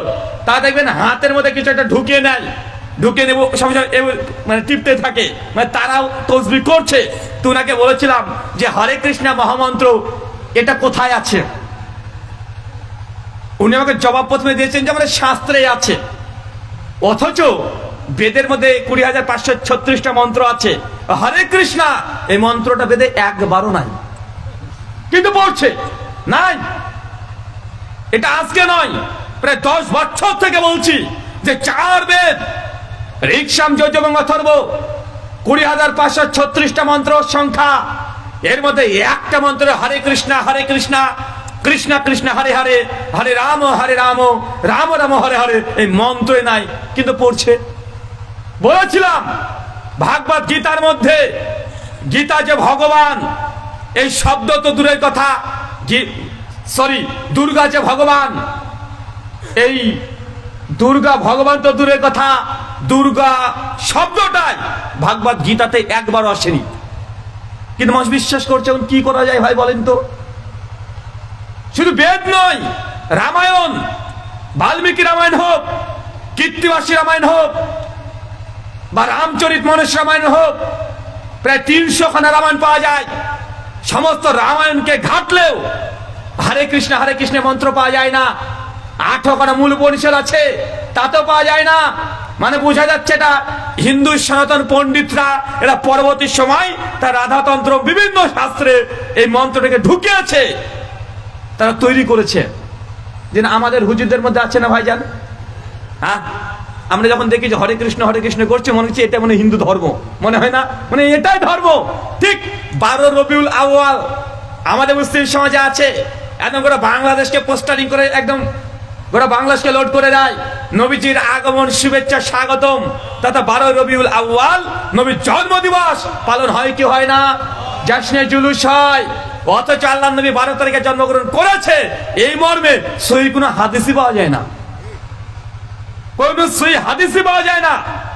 নবী যে কয় তারিখে জন্মগ্রহণ করেছে, তাবাকাত ইবনে সাদের মধ্যে, সিরাত ইবনে হিশামের মধ্যে, তারিখে দামেস্কের মধ্যে বিভিন্ন জায়গাতে আলোচনা করা হয়েছে। আল বিদায়া নিহায়া ইমাম ইবনে কাসির রাহিমাহুল্লাহ তিনিও আলোচনা করেছেন। কমপক্ষে 11 খানা মত পাওয়া যায়। কয়টা মত? কথা বলেন। 11 খানা মত পাওয়া যায়। আরে বড় পীর আব্দুল কাদের জিলানী, যার নাম নিলে আগুন হয়ে যায় পানি, এই কথা বলে বেদাতীরা। আব্দুল কাদের জিলানী রাহিমাহুল্লাহ আল মুতাফা 556 হিজরি, তিনি আবার বলেছেন নবী 12 রবিউল আউয়াল জন্মগ্রহণ তো করেনি, বরং 10 মুহররমে জন্মগ্রহণ করেছে। মুহররম মাসে 10 তারিখে। কয় তারিখে? 10 তারিখে। কে বলেছে? বড় পীর আব্দুল কাদের জিলানী রাহিমাহুল্লাহ। পীর মানি, কিন্তু পীরের কথা মানি না। এরকম জিলেপি সমাজে আছে না নাই? আমি কিন্তু কাউকে গালি দিচ্ছি না, কাউকে গালি দিচ্ছি না, জিলেপির কথা বলেছি। কারণ কেউ যদি জিলেপি শুনে যে রেগে যায়, আমার কিছু করার আছে? হ্যাঁ, আমি কাউকে ইঙ্গিত করে কথা বলছি না, কাউকে কষ্ট দিতে চাই না। জাস্ট আপনাকে বলছি শরীয়ত আছে কি, মানুষ বানাচ্ছে কি। মানে ছিল এক, করছে আর এক। নবী যে 12 তারিখে মৃত্যুবরণ করেছে, এরও কোনো সহিহ হাদিস দ্বারা প্রমাণিত নয়। অনেক আহলে হাদিস আমরা এটা ভুল করে ফেলি, আমরা বলি নবী 12 তারিখে মৃত্যুবরণ করেছে। জি না, আল্লাহ নবী 12 তারিখে মৃত্যুবরণ করেছে এটাও প্রমাণিত না। নবী কয় তারিখে মৃত্যুবরণ করেছে? 8টা রেওয়ায়াত পাওয়া যায়। কয়টা? 8টা রেওয়ায়াত পাওয়া যায়। শাইখুল ইসলাম ইবনে তাইমিয়া রাহিমাহুল্লাহ তার মাজমুউল ফাতাওয়ার মধ্যে আলোচনা করেছেন। শাইখ আল্লামা নাসিরউদ্দিন আলবানী রাহিমাহুল্লাহ তিনি তার যে সিলসিলা হাদিস সহিহা তার মধ্যে তিনি আলোচনা করেছেন 8টা মত পাওয়া যায়, একটাও সহিহ পাওয়া যায় না। তবে সেই মুসলিমে এতটুকু প্রমাণিত আল্লাহ নবী সোমবার জন্মগ্রহণ করেছেন, সোমবার মৃত্যুবরণ করেছে, এটা প্রমাণিত, তারিখ প্রমাণিত নাই। কথা বুঝতে পারলেন না? কি প্রমাণিত নয়? নবীর জন্ম তারিখও পারফেক্ট মনে নাই কারো, মৃত্যুর তারিখও সেই সনদে প্রমাণিত নয়। ডক্টর প্রফেসর আরশাদুল্লাহ গালিব স্যার তিনিও তার বই সিরাতুর রাসূলের মধ্যে তিনিও নবী মৃত্যুর তারিখ নিয়ে আলোচনা করে তিনিও নিয়ে এসেছেন যে আল্লাহ নবী 12 তারিখে মৃত্যুবরণ করেছে, এটা সহিহ সনদে প্রমাণিত নয়। আর অনেক ইমাম সাহাবদের মধ্যে বলে গেছেন যে নবী মৃত্যুর শান 12 তারিখ, এটাও প্রমাণিত নয়। কথাকে বুঝতে পারলেন?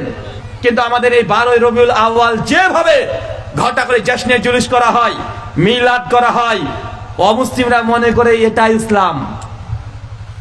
মনে করে কি করে না? কথা বলেন। মুহররম মাস আসলে এক শ্রেণীর মানুষকে দেখবেন হাই হোসেন করছে, আর বুককে একদম ছিঁড়ে ফেলছে, হাতে বিলেট নিয়েছে, তরবারি নিয়েছে, হাই হোসেন করছে, আর নিজেকে বেত্রাঘাত করছে। এর মানুষ আছে না নাই? অমুসলিমরা দূর থেকে দেখে মনে করে এটাই মনে হয় ইসলাম, অথচ এটা ইসলামের মানে বিন্দু পরিবেশের সঙ্গে কোনো সম্পর্ক নাই। মানে যেটা দেখছেন সমাজে চলছে ধর্ম মনে করে, কিন্তু এটা ধর্ম না, এটা হচ্ছে অধর্ম। তাই আরে ভাই, অনেক সুন্নিরাও করে, অনেক জিলেপি করে, তারাও চলে যায়। সাধারণ মুসল্লি তো বুঝে না। ছেলে অসুস্থ ছিল, মা বলে দিয়েছে যে আল্লাহ আমার ছেলে যদি ভালো হয়ে যায় তাহলে কাশে দিয়ে পাঠাবো। আছে না নাই? কথা বলেন। বাংলাদেশে শুনেছি আপনাদের বাংলাদেশে বাইজিদ বুস্তামের কবর আছে। কার কবর? বায়েজিদ বুস্তামির মাজার আছে, অথচ বায়েজিদ বুস্তামি তার বাড়ি হচ্ছে ইরাক। জিন্দেগিতে একদিন বাংলাদেশে আসে নাই, কিন্তু ব্যবসা চলছে বাংলাদেশে। চলছে কি চলছে না? চলছে। মানে যা দেখছেন এক, কিন্তু ঘটনা উল্টো। আচ্ছা বলেন তো, দুধের দাম বেশি না মদের দাম বেশি? মদের দাম বেশি না ভাই? আচ্ছা বলেন তো, দুধওয়ালা আপনার বাড়িতে আসে না, আপনি দুধওয়ালার বাড়িতে যান, দুধ আপনার বাড়িতে শেষে দিয়ে যায় কেন? এটা ভালো জিনিস তাই। আবার একটু 19-20 হয়ে গেলে ঘোষ মানে যে দুধ দিয়ে তাকে উল্টা পাল্টা বলে, এত দেরি করলি কেন, এ করলি কেন, সে করলি কেন? কেন? দুধ ভালো জিনিস, তার যে বাড়িতে দেয়, তারপর মানুষ খায় না। কিন্তু মদ বাড়িতে দেয় না, গিয়ে লাইনে দাঁড়াতে হয়। গিয়ে লাইনে দাঁড়াতে হয়। মানে যেটা ভালো সেটা মানুষের ঘরের মধ্যে এসে দিল, সে নিতে চায় না। কিন্তু মদ দেখেন, ও চিটারি করে হোক, চুরি করে হোক, বাটপারি করে হোক, ও মদ যে খায় সে চিটারি করে হলেও মদের দোকানে গিয়ে মদ কিনে নিয়ে এসে আবার 10 টাকা টিপসও দেয়। দেয় কি দেয় না? দেয়। মানে সমাজটা পুরোটাই আমাদের উল্টো চলছে। আল্লাহ নবী বলছেন, সহিহ মুসলিম হাদিস নাম্বার 195, কোন পুরুষ মানুষ যদি টাকনা নিচে কাপড় ঝোলায়, মাকাদা মিনান নার, তার থাকার জায়গায় জাহান্নাম। সহিহ বুখারী 5513 নম্বর হাদিস।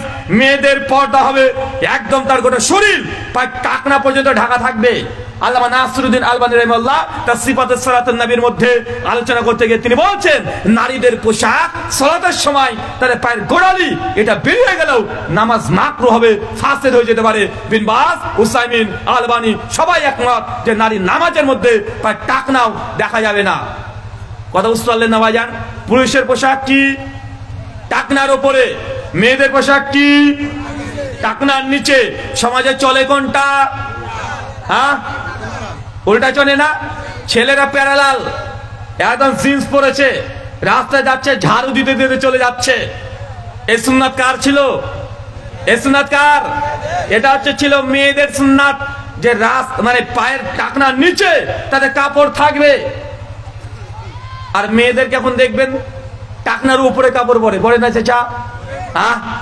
আপনার নাতিকে দেখবেন স্কুলে যাবে কালকে, একদম টাকনার উপরে, একদম টাকনার উপরে, আমার চাইতে উপরে উপরে ঘুরে বেড়াচ্ছে। হাদিস বুঝছে উল্টো এরা। আরে যেটা মেয়েদের হাদিস আমল করছে ছেলেরা, ছেলেদের হাদিস ওটা আমল করছে মেয়েরা। আচ্ছা এখন দেখবেন অনেক সময় দেখা যায় রাস্তাঘাটে চলবেন, দেখবেন মেয়েরার মধ্যে এখন আর 3 পিস চলে না, এখন চলে 2 পিস। কি পিস?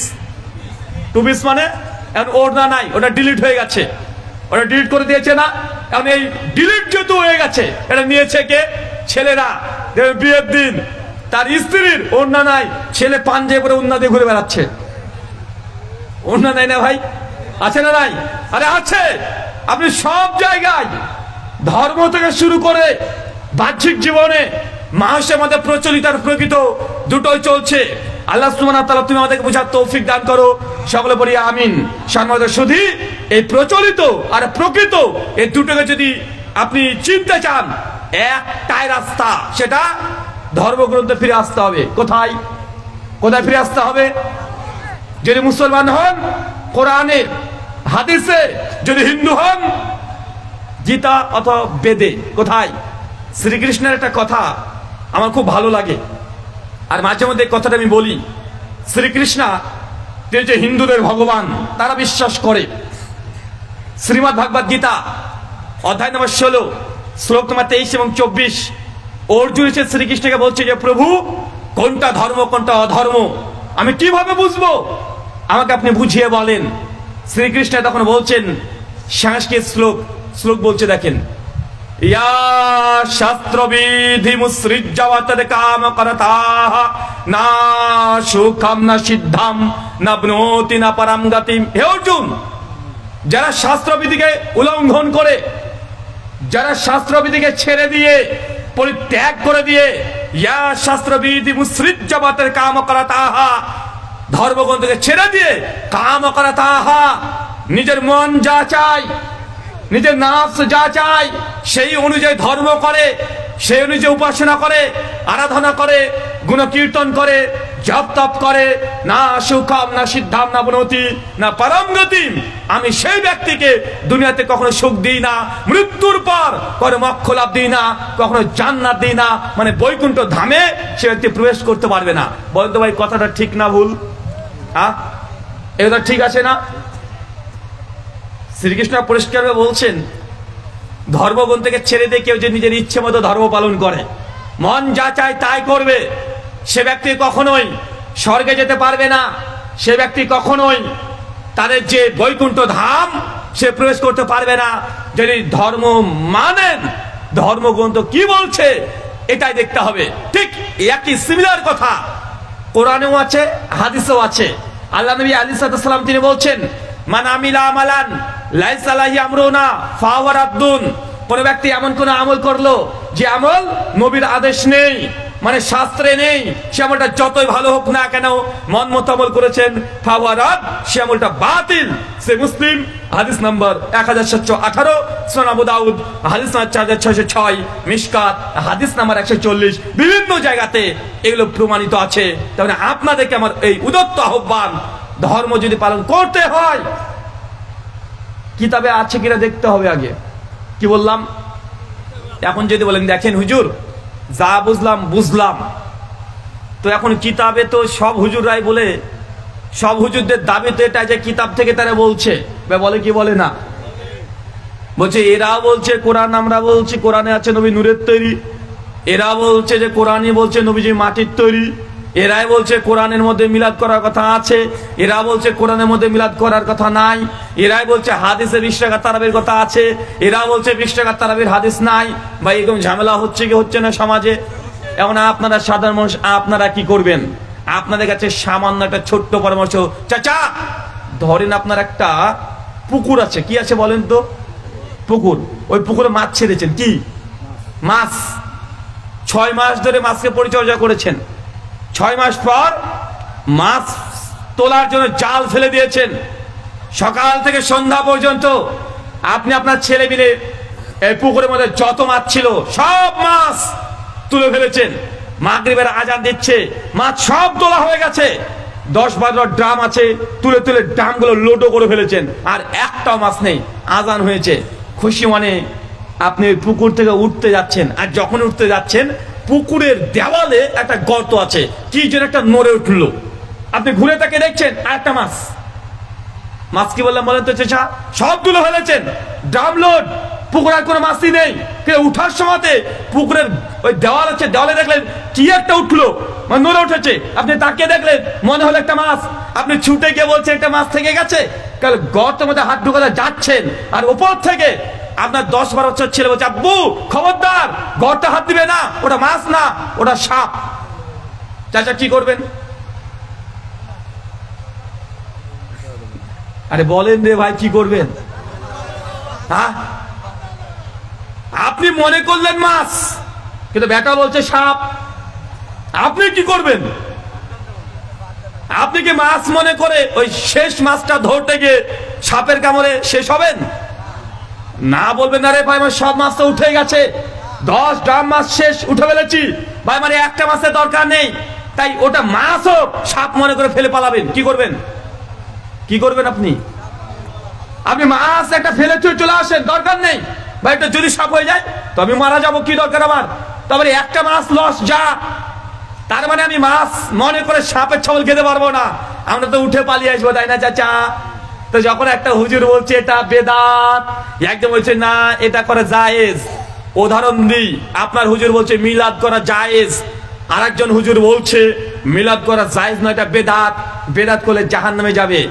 যারা বলছে মিলাদ করা জায়েজ, ওরা বলছে করলে নেকি হয়, না করলে গুনাহ হয় না, এই কথাই তো বলে, তাই না? বলছে মিলাদ জিনিস দেখো, আমরা তো ফরজ ওয়াজিব বলি না, সুন্নাত তো বলি না, আমরা বলি মুস্তাহাব, মানে মিলাদ করলে নেকি হয়, না করলে গুনাহ হয় না। এখন এই দলে অনেক বড় বড় হুজুর আছে, 22 হাত 24 হাত পাগড়ি পরে, এদেরও বড় বড় মাদ্রাসা আছে, এরাও বুখারি পড়ায়, বুখারি নিজে পড়েছে, আবার আরেক দল আলেম, এরাও বড় বড় আলেম, এদের 22-24 হাত পাগড়ি, এরা দীর্ঘদিন ধরে মাদ্রাসায় পড়ছে, মাদ্রাসায় পড়াচ্ছে, এরা দুজনই আলেম, কিন্তু এই গ্রুপ আবার বলছে না মিলাদ করলে জাহান্নামে যাবি। বলছে কি বলছে না? তো আপনি সাধারণ মানুষ কি করবেন? কি করবেন? আপনি তো কিছু বুঝেন না, সাধারণ মানুষ, আপনার তো জ্ঞান নেই। কারণ দুজনই তো হুজুর মারামারি করছে, আপনি কি করবেন বলেন? কি করবেন? একজন বলছে করলে কি হয় মিলাদ, না করলে গুনাহ হয় না। আর এক দল আলেম, এরাও আলেম, এরা হচ্ছে না করলেই গুনাহ হয়, করলে জাহান্নামে যাবি। কুল্লু বিদআতিন দালালা, প্রত্যেক বিদআত হচ্ছে ভ্রষ্টতা। বিদআত করলে নবীর হাউজে কাছে পানি পান করতে পারবেন না। বিদআত যদি করেন নবীর শাফাত পাবেন না। তো দুই দলের দিকে আলেম আছে। আপনি সাধারণ মানুষ, আপনি কি করবেন? আপনাকে আমি বলে যাই চাচা, নেকি করাটা গুরুত্বপূর্ণ নয়, নেকি করার চাইতে গুনাহ থেকে বাঁচাটাই গুরুত্বপূর্ণ। কি বললাম কথা বলেন? নেকি করা বেশি গুরুত্বপূর্ণ না হারাম থেকে দূরে থাকাটা বেশি গুরুত্বপূর্ণ? আরে গুনাহ থেকে বাঁচাটা বেশি গুরুত্বপূর্ণ। নেকি যদি করতে চান তে হুজুরের কথা দেখাচ্ছে কিয়ামতের মাঠে, ধরেন কিয়ামতের মাঠে হতে পারে এমন, কারণ আপনি সাধারণ মানুষ দেখছেন যে হুজুররা বলেছিল, হুজুরের দলগুলো বলেছিল মিলাদ করলে গুনাহ হয়, পাপ হয়, যদি এদের ফতোয়াটা ঠিক হয়ে যায় কিয়ামতের মাঠে কি করবেন বলেন তো চাচা? যদি এই হুজুরদের কথা ঠিক হয়ে যায় যে মিলাদ হচ্ছে বেদাত, করলে জাহান্নামে যাবি, এখন বলেন তো আপনি দুনিয়াতে মিলাদ করেছেন আর আপনি এই সাধারণ মানুষের তো কোরআন বুঝেন না, কিন্তু এই হুজুরের ফতোয়া যদি ঠিক হয়ে যায় আপনার পরিণতি কি? আপনার পরিণতি কি? জাহান্নাম যাবেন না? তাহলে জাহান্নাম। আর দেখেন না কিয়ামতের মাঠে যে হুজুর বলেছিল মিলাদ করা মুস্তাহাব, করলে নেকি হয়, না করলে গুনাহ হয় না, এখন আপনি তো দুনিয়াতে মিলাদ করেননি, কিয়ামতের মাঠে বলবে তুই মিলাদ করেছিস, না করিনি, তাহলে কি হয়েছে? তুই নেকি পাস নাই। কি কথা বলেন? নেকি পাস নাই। আমি তো জাহান্নামে যাচ্ছি না, জাহান্নামের ভয় আছে নাকি? কথা বলেন, জাহান্নামের ভয় নেই। নেকি করতে চান সূরা বাকারা কোটা পড়ে ফেলেন, জামে তিরমিজি 10 নম্বর হাদিস। আল্লাহ বলছেন কেউ যদি কোরআনুল কারীমের একটা হরফ পরে আলিফ 10 নেকি, লাম আরো 10, মিম আরো 10, 3 আলিফ 3টে হরফ পড়েছেন, 3 × 10 = 30 নেকি। আপনি মিলাদ করে কত নেকি পাবেন? ওর চাইতে ওই দিনটা 1 ঘন্টা কোরআন পড়েন তার চাইতে 1000 গুণ বেশি নেকি পাবেন। আপনার নেকি তো দরকার। কিসের দরকার? কথা বলেন। নেকি দরকার। ওই দিন দুরূদ বেশি পড়েন, জিকির, আজকার, তাসবিহ, তাহলিল, ইস্তেগফার, কোরআন পাঠ করেন, আপনার ওর চাইতে বেশি নেকি হবে কি হবে না? এবং এখানে কোনো সন্দেহ নাই। কিন্তু আপনার এই মিলাদ নিয়ে হুজুরদের মধ্যে সন্দেহ আছে।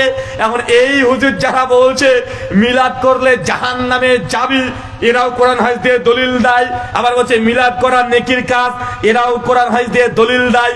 আপনি আমি সাধারণ মানুষ, আমরা ভাই দরকার নাই নেকির, গুনাহ থেকে দূরে থাকি। নেকির দরকার হলে কোরআন পড়বো, 2 রাকাত নামাজ বেশি পড়ে নিব। কথা বুঝতে পারলেন কি পারলেন না? চাচা রাগ হচ্ছে, এটা আপনার বোঝার জন্য বললাম চাচা, আপনাকে বাঁচানোর জন্য। আপনার কবরে গিয়ে আমি অ্যানসার করব না। কিয়ামতের মাঠ আপনি একাই উঠবেন, আমি আপনার কাছে যাব না, আর আপনি আমার কাছে আসবেন না। আমি তো দূরের কথা, আমার ছেলে আমার কাছে আসবে না, বাপ আমার কাছে আসবে না, স্ত্রী আপনার কাছে আসবে না, কেউ আসবে না। আপনি মনে করছেন পীর সাহেব নৌকা নিয়ে চলে আসবে? হ্যাঁ বলছে না ভাইজান, পীর সাহেব নাকি একদম নৌকা নিয়ে দাঁড়িয়ে থাকবে কিয়ামতের মাঠে। ওই পীরের কি হবে দেখেন। নবী নূহ আলাইহিস সালাম নৌকা তৈরি করেছিলেন কি করেন নাই? কথা বলেন। নৌকা তৈরি করেছিলেন না চাচা? তার বেটা কেনান। নূহ বলছে আল্লাহ আমার বেটা। আল্লাহ তোমার এটা বেটা না, বেটা না তোমার এটা। ঈমান নাই বেটা মানে? কেনান কোথায় যাবে? কেনান কোথায়? জাহান্নাম। কেনানের একটা পরিচয় কি জানেন? আওলাদে রাসূল। কেনান কে? আওলাদে রাসূল। নবী নূহ আলাইহিস সালাম তিনি রাসূল ছিলেন, তিনি রাসূল। আর তার সন্তান কে? কেনান। তো কেনান কে হলো? আওলাদে রাসূল না? বাংলাদেশে কোন আওলাদে রাসূল পোস্টে যদি নাম পায়, বাপ রে বাপ, আওলাদে রাসূল মনে জান্নাত কিনে রেখে দিয়েছে। এর আওলাদে রাসূল কোরআনে জাহান্নামে যাবে। কোথায় যাবে? কথা বলেন। এর আওলাদে রাসূল জাহান্নামে যাবে। আওলাদে রাসূল নবীর বাপও জাহান্নামে যাবে। কোন নবীর বাপ? নবী ইব্রাহিম। কোন নবী? কথা বলেন। নবী ইব্রাহিম আলাইহিস সালাম। তার বাপ কে? আজর। তার বাপের নাম হচ্ছে আজর। সহিহ বুখারী 3350 নম্বর হাদিস। কিতাবুল আম্বিয়া আল্লাহ বলেছেন কিয়ামতের মাঠে আদরের সঙ্গে নবী আলাইহিস সালামের সাক্ষাৎ হয়ে যাবে। সঙ্গে সঙ্গে ইব্রাহিম তার বাপের জন্য দোয়া করার চেষ্টা করবে, শাফাত করার চেষ্টা করবে। আল্লাহ সঙ্গে সঙ্গে নিষেধ করবে, ইব্রাহিম না, কখনো না। তারপরে ফেরেশতারা এসে নবী ইব্রাহিমের বাপকে টেনে হিঁচড়ে জাহান্নামে নিক্ষেপ করবে, আর চেহারা সুরত হয়ে যাবে শুয়োরের মতো। সে বুখারী বর্ণনা। তার মানে নবীর বাপও জাহান্নামে যাচ্ছে, যাচ্ছে কি যাচ্ছে না? কথা বলেন। নবীর বাপ এখানে জাহান্নামে, নবী ইব্রাহিমের বাপ জাহান্নাম, নবী নূহের সন্তান ছেলে, রক্তের ছেলে, তার নিজের বীর্য দিয়ে যে ছেলে উৎপন্ন হয়েছে সেটা যাচ্ছে জাহান্নামে। আর একজন আছে, মনে রাখবেন, তার স্ত্রী জাহান্নামে যাবে। নাম কি? কোন নবীর স্ত্রী জাহান্নামে? নবী লূত আলাইহিস সালামের স্ত্রী। সূরা তাহরিম সূরা নম্বর 66 আয়াত নম্বর 11। লূত আলাইহিস সালামের স্ত্রী জাহান্নামে যাচ্ছে কি যাচ্ছে না? তার মানে চিন্তা করে দেখেন, ইসলাম এখানে রক্তের সম্পর্কের 5 পয়সা মূল্য নেই। তুমি বলছো যে পীরের বাচ্চা পীর, গদ্দিনাসীন পীর, বাপ পীর, বেটা মূর্খ, ও কিছু জানে না, ও আসন পেয়ে গেছে, ও গদ্দিনাসীন পীর। আছে না? কথা বলে, বলছে বাপ আমাকে খিলাফত দিয়ে গেছে, মর বুঝতে পারবি খিলাফত কয় ভাগে ভাগ, খিলাফতের যে ভাগ কটা বুঝতে পারবি। নবীর সন্তান কে নাম জাহান্নামে, নবীর বাপ জাহান্নামে, নবীর স্ত্রী জাহান্নামে। কোরআন আল্লাহ সব দেখে দিয়ে বোঝানোর চেষ্টা করছে, যার ঈমান নেই সে নবীর ছেলে হলেও সে জাহান্নামে যাবে। অথচ একজন নারী আছে কোরআনে, যে জান্নাতে ঘর পেয়ে গেছে অলরেডি। কে বলেন তো? আসিয়া। পরিচয়? ফেরাউনের স্ত্রী। ফেরাউনের স্ত্রী জান্নাতে ঘর, লূত আলাইহিস স্ত্রী জাহান্নাম। নবীর স্ত্রী জান্নাত, সরি জাহান্নাম, কিন্তু কাফের ফেরাউন বদ মানুষ, তার স্ত্রী কোথায় যাচ্ছে? তার মানে কিসের মূল্য আছে এখানে? ঈমান। আপনি মনে করছেন না গদ্দিনাসীন পীর, পীরের বাচ্চা পীর। একজন বলছে, দেখ আমার পীর এত বড় পীর, আল্লাহকে একবার দুইবার নয় 100 বার দেখেছে। ভাই সমাজ যেমন আছে না নাই? একটা বই আছে ফাজালে আমল, ওটার ফাজালে সালাত অধ্যায়ের করাচি পাকিস্তান থেকে যেটা ছাপা, পৃষ্ঠা নম্বর 67 67 তা লিখছেন যে ইমাম আবু হানিফা রাহিমাহুল্লাহ আল্লাহ সুবহানাহু ওয়া তাআলাকে 99 বার দেখেছেন। কতবার? 99 বার। কারা লিখেছেন? হানাফি ভাইরা। আর যারা শাফি মাযহাব মানে তারা আবার কম না, ওরা আবার ওদের গ্রন্থ তাবাক্কাত শাফি লিসুবুকি প্রথম খণ্ড 147 পৃষ্ঠায় তারা লিখছেন যে তোমাদের ইমাম আবু হানিফা তো 99 বার দেখেছে, আমাদের ইমাম শাফি তিনি আল্লাহকে 100 বার দেখেছে। নেন সেঞ্চুরি। তোদের ইমাম 99 বার, আমাদের ইমাম 100 বার। আর যারা পীর তরিকা বিশ্বাসী, এদের তো কথা ধরা ছড়ি বাইরে। এরা 99 একসাথে ক্ষান্ত নয়, এদের সবচেয়ে বড় পীর, যেটাকে আপনি মনে করছেন বড় পীর আব্দুল কাদের জিলানী, না, তার আগে একটা পীর ছিল, নাম হচ্ছে বাইজিদ বুস্তামি। কি নাম? বাইজিদ বুস্তামি। বাইজিদ বুস্তামি 261 হিজরিতে মৃত্যুবরণ করেছে। বাইজিদ বুস্তামি, তার পুরো নাম হচ্ছে আবু ইয়াজিদ। বাইজিদ বুস্তামি মানে আবু ইয়াজিদ, মানে তার বেটার নাম ইয়াজিদ ছিল। এই জিলেপিরা আমাদেরকে বলে যে আহলে হাদিস এরা ইয়াজিদ পন্থী, অথচ তাদের পীর তার বেটার নামে ইয়াজিদ রেখেছে। কথা বুঝতে পারলেন না মনে হয়? তাদের পীরের বেটার নামে ইয়াজিদ, তো ইয়াজিদ পন্থী কে? ইয়াজিদ পন্থী তো তারা। বাইজিদ বুস্তামির ব্যাপারে লেখা আছে। বাইজিদ বুস্তামির প্রসঙ্গে আরেকটু বলে রাখি, এই যে কাদেরিয়া তরিকা চলছে না, কাদেরিয়া তরিকা, এটা তো আমরা মনে করছি বড় পীর আব্দুল কাদের জিলানীর তরিকা। এটা মূলত বাইজিদ বুস্তামি তার তরিকায় কনভার্ট হয়েছে, কনভার্ট হয়ে এই কাদেরিয়া তরিকা হয়েছে। কথা বুঝতে পারলেন তো? বাইজিদ বুস্তামি প্রসঙ্গে তাজকিরাতুল আউলিয়া 2য় খণ্ড 420, 21, 22 পর পৃষ্ঠা ওদের লিখে রেখে দিয়েছে বাইজিদ বুস্তামির মেরাজ, মানে বাইজিদ বুস্তামি মেরাজে গিয়েছে। একবার দুইবার না রে ভাই, 1001 বার। নেন, বলতে শুধু মেরাজে গেছে তাই না, কয়েক হাজার বার আল্লাহকেও দেখেছে। আমার সাদা মনে সাদা প্রশ্ন ভাই, আল্লাহকে কি দেখা যায়? হ্যাঁ, আল্লাহ কোরআনে বলছে লান তারানি, তুমি কখনোই আমাকে দেখতে পাবে না, সম্ভবই নয়। একজন পীর সাহেব বলছে যে আমি আল্লাহকে দেখেছি। আর তার মুরিদ এসে তখন বলছে যে পীর সাহেব সত্যি কি আপনি আল্লাহকে দেখেছেন? জি আমি দেখেছি, মাঝে মধ্যে আল্লাহকে দেখি। ও তখন বলছে পীর সাহেব যদি আপনি আমাকে দেখিয়ে দেন আমার রব আল্লাহকে, তাহলে আমি আপনার কাছে মুরিদ হব, আর আমার যত মুরিদ আছে সব মুরিদ গুলো আপনাকে দিয়ে দেব। মানে দুই পীরের মধ্যে লড়াই, মানে ছোট পীর আর বড় পীর। ছোট পীর বলছে যে এই লোকের কাছে, মানে বড় পীর যিনি আছেন ওর কাছে গোটা এলাকার লোক সব মুরিদ হয়ে যায়। কেন? কারণ এই বড় পীর যিনি আছেন গ্রামের, উনি হচ্ছেন আল্লাহকে দেখতে পান, দেখেছেন, তার ভক্ত মুরিদ তথা বলদদেরকে এই কথাই বলে। আর যিনি ছোট ছোট, মানে ছোট পীর এলাকাতে আছে না ভাই, গ্রামগঞ্জে গাঁজা খাই মদ খাই তারপরেও পীর আছে না নাই, ন্যাংটা তারপরেও পীর আছে না, এরকম পীর, বউ পেটাচ্ছে তারপরেও পীর। মানে এই কোয়ালিটির পীর বলছে ওর তো মার্কেটটা অনেক আকাশচুম্বী রে ভাই, আমার মার্কেট শেষ। তো কেন? বলছে ওই পীর মানুষকে আল্লাহকে দেখায়, আমি তো দেখাতে পারি না। এবার মানুষ আসে পীরের কাছে, পীর সাহেব সত্যি আপনি আল্লাহকে দেখাতে পারবেন? জি পারবো। আচ্ছা ঠিক আছে আমি দেখবো। একটা মুরিদ চলে এসেছে, পীর সাহেব বলছে ঠিক আছে রাত্রিবেলাতে আসবে 12টার পর, তাহাজ্জুদের নামাজ এসে আমার বাড়িতে পড়বি। রাত্রিবেলাতে তাহাজ্জুদের নামাজ পড়িয়েছে, বাড়ির ছাদে পুরো তুলে নিয়ে গেছে, গিয়ে বলছে শোন আমি যখন বলবো ওই দেখ দেখ তখন তাকিয়ে দেখবি, শোন আল্লাহকে তুই দেখতে পাবি যদি তুই হালাল জাদা হোস, হারাম জাদা যদি হোস তাহলে আল্লাহকে তুই দেখতে পাবি না, কারণ আল্লাহ পাক এবং পবিত্র, কোন নাপাক চোখে আল্লাহ দেখা দেবে না। বুঝতে পারলেন না? ওই আল্লাহ তো পবিত্র সত্তা, সুবহানাল্লাহি ওয়া বিহামদিহি, আল্লাহ পবিত্র, পাক এবং পবিত্র। আল্লাহ কোন নাপাক মানুষকে, কোন গুনাহগার পাপিষ্ঠ বান্দাকে আল্লাহ দেখা দেবে না। তাই যখন আমি বলবো এটা দেখ, যখন মুসা আলাইহিস সালামের গাছের ফাঁক দিয়ে আল্লাহ সুবহানাহু ওয়া তাআলার এই যে তাজাল্লি দেখেছিল, ওই গাছের ফাঁক দিয়ে তুই তাকিয়ে থাকবি, যখনই বলবো আল্লাহ এসেছে তুই চোখ খুলে দেখবি। তুই শুনে রাখ, আল্লাহ কিন্তু কোন হারামজাদাকে দেখা দেবে না, কোন পাপিষ্ঠ বান্দাকে দেখা দেবে না। আল্লাহ পাক এবং পবিত্র, কোরআনে আয়াত পাঠ করে শোনাচ্ছে যে আল্লাহ পাক এবং পবিত্র। আল্লাহ কোন নাপাক ব্যক্তিকে দেখায় না, গুনাহগার বান্দাকে দেখায় না। তাই যখনই বলবো যে গাছের নিচে তাকা, তুই তাকাবি, তুই আল্লাহকে দেখতে পাবি। তবে বারবার স্মরণ করিয়ে দেয় কোন বেজন্মাকে আল্লাহ দেখা দেবে না। বুঝতে পারলেন না? ও তখন তো আচ্ছা ঠিক আছে, পীর সাহেব একটু পরে বলছে এই তাকা তাকা তাকা, দেখতে পাচ্ছিস? ও তাকে বলছে হ্যাঁ হ্যাঁ দেখতে পাচ্ছি দেখতে পাচ্ছি, মানে ভয়ে বলছে। যদি আমি এখন যদি বলি তুমি দেখতে পাচ্ছি না, মানুষ বলবে যে পীর সাহেব আমার হারামজাদা।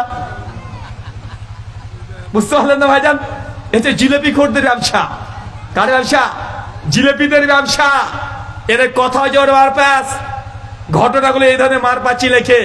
আর একটা কথা বলে বুঝতে পারবেন, ইমাম আবু হানিফা রাহিমাহুল্লাহর ব্যাপারে লিখেছে তারা ফাজালে আমলের মধ্যে আল্লাহকে তিনি 99 বার 100 দেখেছে, তো দেখেছে ঠিকই আছে, মেনে নিলাম, যা করেছে করেছে। লিখছি ইমাম আবু হানিফা রাহিমাহুল্লাহ তিনি এর সাথে অজু করতেন, আর ওই অজু একদম ফজর বন্ধ থাকতো। কতক্ষণ থাকতো? কথা বলেন। ফজর পর্যন্ত। একদিন দুই দিন না রে বাবা, 40 বছর। মানে আমার বয়স কেবল 30, আমার বয়সে 30, উনি 40 বছর এশা টু ফজর মাঝখানে তার অজু ভাঙে নাই। তার মানে ফুসফাস কিছু হয় নাই, প্রস্রাব পায়খানা বাদ দেন, ফুসফাসও হয় নাই, স্ত্রীর কাছেও যাওয়ার প্রয়োজন হয় নাই। 40 বছরে এশা টু ফজর মাঝখানে ঘুমায় নাই। ঘুমিয়েছে নাকি? চাচা ঘুমালে অজু থাকে? আমার সাদা মনে ভাই সাদা প্রশ্ন, স্ত্রী হক আদায় করেছে কি করেনি এটা পার্সোনাল ম্যাটার, তারা বুঝে নিবে। হাগামতা হয়েছে কিনা এটা তাদের ব্যাপার, তারা বুঝে নিবে। আমার সাদা মনে সাদা প্রশ্ন, চাচা এশা থেকে ফজর পর্যন্ত যদি অজুকে টিকিয়ে রাখতে হয়, তাই নিঃসন্দেহে ঘুমায়নি তিনি। ঘুমিয়েছে কেন? ঘুমালে কি অজু থাকে? ঘুমালে তো অজু থাকে না, ঘুমালে তো অজু চলে যায়। আমার প্রশ্ন, তাহলে এশা টু ফজর পর্যন্ত ইমাম সাহেব কি করতেন? উত্তর, তাহাজ্জুদের নামাজ পড়তেন। আমার সাদা মনে আবারও সাদা প্রশ্ন, সাদা মন আমার কাদা নাই। কথা বুঝতে পারলেন না ভাইজান? আচ্ছা বলেন তো তাহাজ্জুদ কাকে বলে? ফাতাহাজ্জাদ বিহি সূরা বনী ইসরাঈল আয়াত নম্বর ৭৯ পরিষ্কারভাবে আশরাফ আলী থানভী থেকে শুরু করে যত দেওবন্দি উলামারা আছে, হানাফি, আব্দুল হাই লাখনবী থেকে শুরু করে সবাই একমত, তাহাজ্জুদ ওই নামাজকেই বলে যে নামাজ ঘুম থেকে উঠে পড়া হয়, এর জন্য তাহাজ্জুদ। বুঝতে পারেন না মনে হয়? তাহাজ্জুদ কেন বলে বলেন তো? ঘুম থেকে উঠাটাই তাহাজ্জুদ। নামাজ তো নামাজ, বাঙালি আমরা আরবি বুঝি না বলে এই জিলিপি গুলো আমাদের সামনে দিতে পারে। তারাবির নামাজ কোনটা? ওই যে রমজান মাসে পড়ি, তাই না? আমরা মানুষের তারাবি এই যে 2 রাকাত করে পড়ছি, মনে করছি এই 2 রাকাত নামাজের তারাবি। চাচা, ওইটা তারাবি নয়। 2 রাকাত 4 রাকাত নামাজ পড়ার পরে যে বিশ্রাম দিচ্ছি, অবস্থান করছি, কিছুক্ষণ রেস্ট করছি না, এটাকে আরবিতে বলে তারবিহা, এটারে বহুবচন তারাবি। কথা কি বুঝতে পারলেন? মানে এই যে বিশ্রাম দিচ্ছেন, এটার নাম তারাবি। বুঝতে পারলেন মনে হয়? নামাজ তো নামাজ, এর কাইফিয়তের কারণেই নামটাকরণ করা হয়েছে। রাত্রিতে যে নামাজ পড়ছেন কিয়ামুল লাইল, এটাকে তাহাজ্জুদ কেন বলা হয়? যদি ঘুম থেকে উঠে পড়তে হয়। হানাফি মাযহাবের ফতোয়া হচ্ছে এটাই, কেউ যদি রাত্রিতে না ঘুমায়, সারা রাত জেগে আছে, সারা জেগে থেকে যদি নামাজ পড়ে, তাহলে ওটা তাহাজ্জুদ বলা যাবে না, ওরা মুতলাকান নফল নামাজ বলতে হবে। কারণ তাহাজ্জুদের জন্য ঘুম শর্ত, ঘুম থেকে উঠে আপনাকে নামাজ পড়তে হবে। এখন আমার সমীকরণটা মিলান তো, ইমাম সাহেব ইশা টু ফজর মাঝখানে ঘুমায়নি, তাই কি তাহাজ্জুদ পড়েছে? তাহাজ্জুদ পড়েছে কি? তাহাজ্জুদ বাদ, মানে ওযু টিকাতে গিয়ে তাহাজ্জুদ বাতিল করে দিয়েছে এরা। তাহাজ্জুদ বাতিল করে নাই, যদি ওযু টিকায় তাহলে তাহাজ্জুদ বাদ। আর যদি তাহাজ্জুদ বাদ করে তাহলে ওযু নাই, মানে যেই দিকে যাবে সেই দিকে মহা মুসিবতে পড়বে কি পড়বে না? কারণ ঘুম শর্ত তাহাজ্জুদ, আর তাহাজ্জুদের জন্য যদি ঘুমিয়ে পড়ে তো ওযু নাই, ওযু ভেঙে গেছে। 40 বছর যে বিনা মানে এক হচ্ছে ইশা টু ফজর, এটা একটা গাল গল্প ছাড়া কিছুই না। কথা কি বুঝতে পারলেন? আল্লাহ সুবহানাহু ওয়া তাআলা আপনাদেরকে বোঝার তৌফিক দান করো। সকলে পড়ি আমিন। সামনে শুধু আপনারা মনে কষ্ট পাচ্ছেন, হ্যাঁ?